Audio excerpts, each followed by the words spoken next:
I am the third. Actually, number 4, because Juliet was once married, before she cut her wrists in the old shed behind the house and poured her blood into the wheelbarrow. We avoid discussing it. To be honest, I barely knew her. Roland and I had only recently become engaged when she committed the act. According to legend, he emptied the wheelbarrow's contents into the river, hosed it down, and stowed it away in the shed for another day. As suicides go, it was a casualty. We lowered our heads and honored her grave, the 3 of us and Roland, and walked on. Madeline is the bride's first name. I understand why Roland chose her first. Her voice sends shivers down my spine in a nice way, as if warm caramel is dripping from her lips with each sentence. She is tall and slender, with long auburn hair that cascades over her shoulder and brushes her waist. We recently discovered she is pregnant.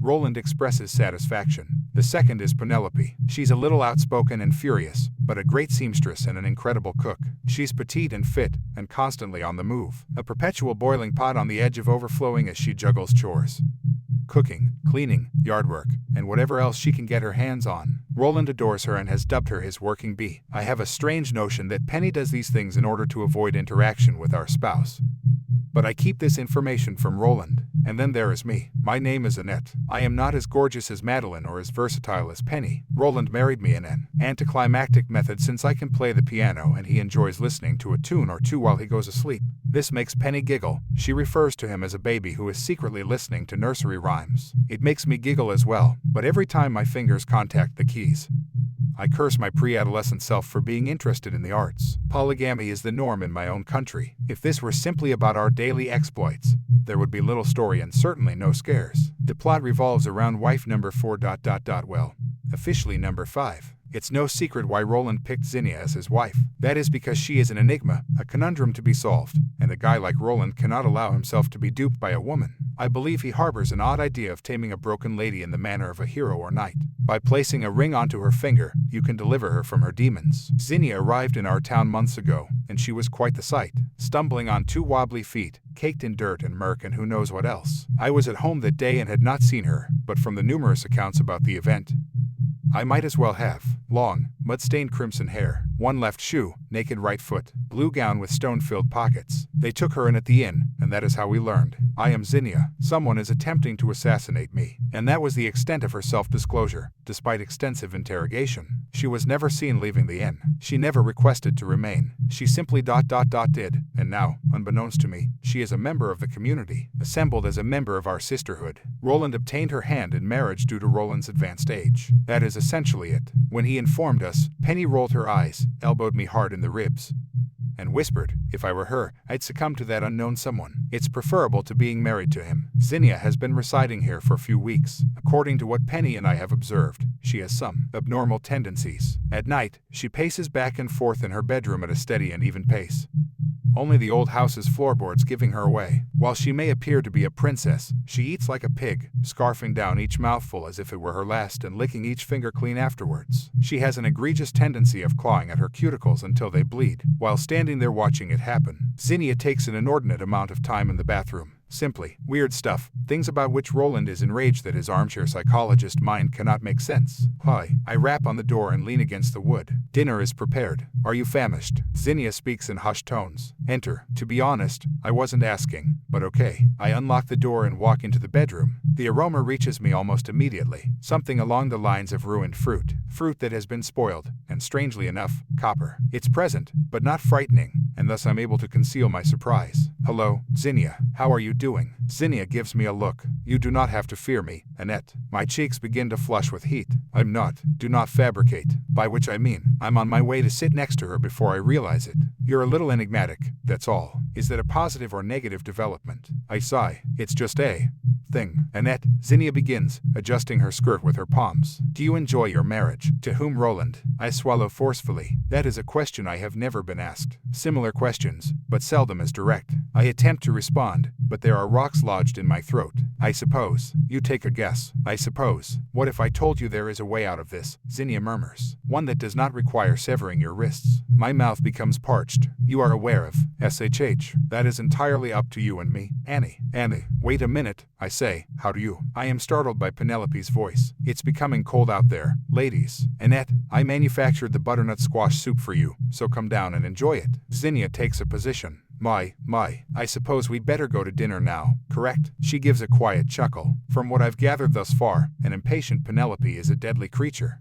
Yeah, I stammer, my footing slipping as Zinnia approaches the door. I suppose. You make a lot of guesses, Zinnia remarks, as I lag behind her. I remain silent as we down the stairs and take a seat. The soup looks delectable, but I'm feeling queasy. I've always felt a little queasy after speaking with Zinnia, but more so this time, and I fight the temptation to turn my nose and gag. Zinnia has already begun digging in, stuffing spoonfuls of soup into her lips as Roland observes with interest. Madeline fixes her gaze on the wall. Penelope is a whirlwind of activity in the kitchen, and I'm simply there, I suppose. Delicious soup, Zinnia remarks in between bites. Thank you, Penny responds. It's Annette's favorite, so it's odd that she's not praising me right now. Strange contains sarcasm, possibly some rage, and possibly some concern. Roland takes a step towards me. How are you feeling, Annette? I respond, MMMHMM. Zinnia is sucking on the handle of her spoon. As she removes it from her mouth, her gaze is drawn to Madeline. Is the baby all okay in there? Madeline furrows her brow in response to the query. Perfect, I think. On her lips, there is something between a grimace and a smile. Her gaze is drawn downward to her stomach.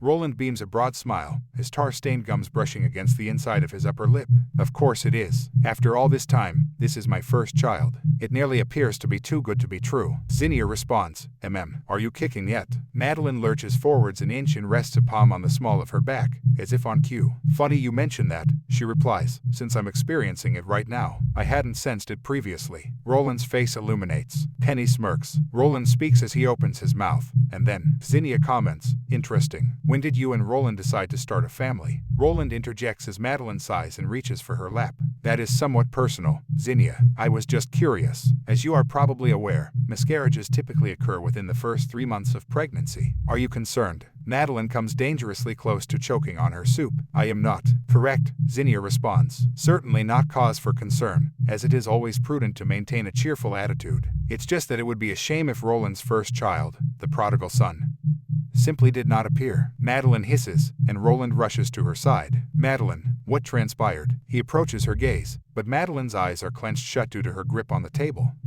Zinnia continues, it was inevitable at some point, with things not going as planned. For instance, what if the life you were planning for yourself vanished in an instant? Can you conceive? I cast a glance across the table to Madeline, whose face is whitened. When she talks again, it is in a raspy, hoarse tone.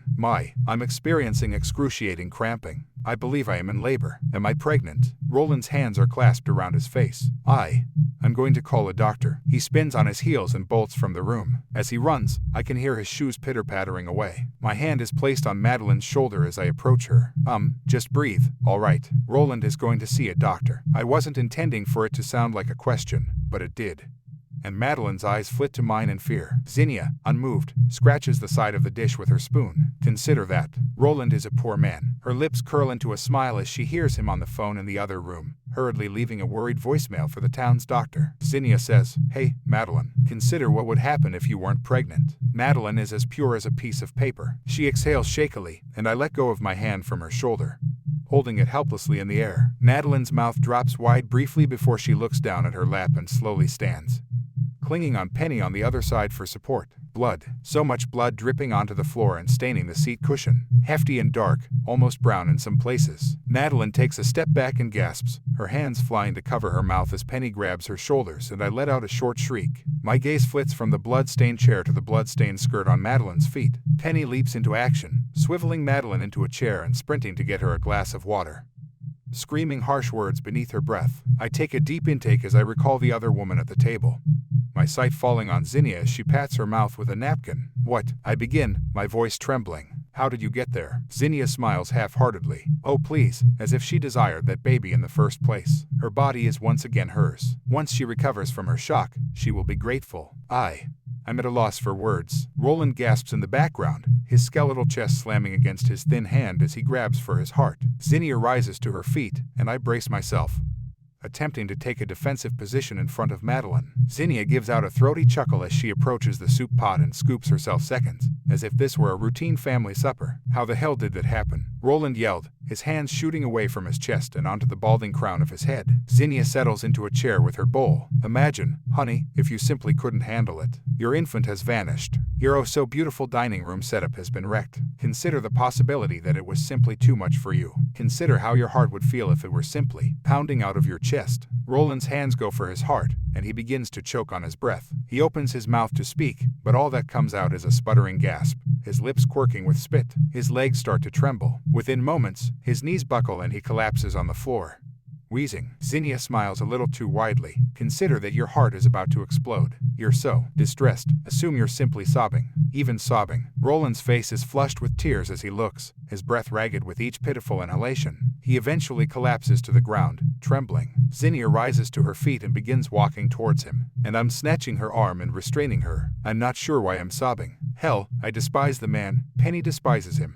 And I have a strong hunch Madeline despises him as well. Zinnia returns my gaze. What are your intentions? Do not murder him. Kindly, Zinnia. Zinnia shakes my hand off her arm, and it is only then that I realize I am trembling. She returns Roland's gaze. Imagine you rise and cease to be a fucking baby. You're all right, she shouts. I watch Roland slowly rise to his feet, clinging to the table for support. Madeline appears to be less taken aback, as she stares down in her lap. Penny is laughing. In an odd turn of events, Roland makes no comment. I'm feeling queasy, and Zinnia concurs. Penelope, did you cook dessert? Yes, Penelope responds, her voice trembling with laughter. Pancakes made with bananas. All well, then, let us eat. Zinnia reclaims her seat and sits. As well as you, Roland. As Penny lays the banana bread on the table, the five of us gather around. I adore married life. The five of us are going to make an excellent team. Madeline responds as quietly as a mouse. Yes, I believe that as well. Yes, I believe that as well.